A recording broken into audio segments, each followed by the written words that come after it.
On a parlé de la résilience, donc ce qui est souvent un choc psychologique négatif ou positif pour l'athlète ou coach ou le staff ou une équipe.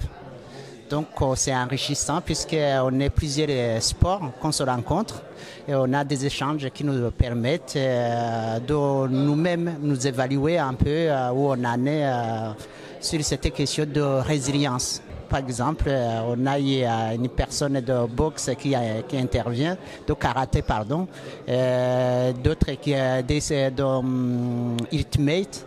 Donc nous, moi je suis de l'athlétisme, c'est différent. Et donc on échange et puis on peut faire évaluer chacun dans quel contexte on peut pratiquer plus de résilience que l'autre. Et donc moi je suis de para-athlétisme. Vous voyez, on a plusieurs types d'handicap. Donc il y a beaucoup, un athlète ne ressemble jamais à l'autre. Un non-voyant ne réagit pas comme un IMC.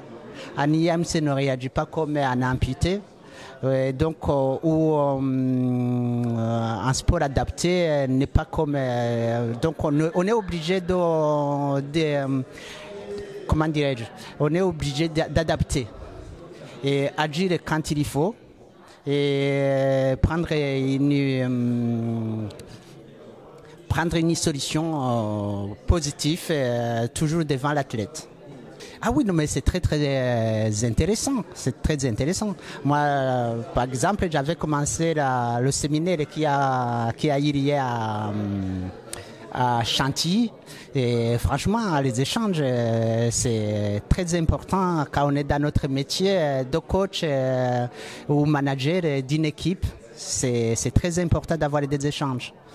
Puisqu'on ne peut pas tout savoir nous-mêmes, on est obligé aussi d'aller voir dans les livres, d'aller écouter les gens. Donc, avoir des échanges comme ça, c'est très bien pour moi.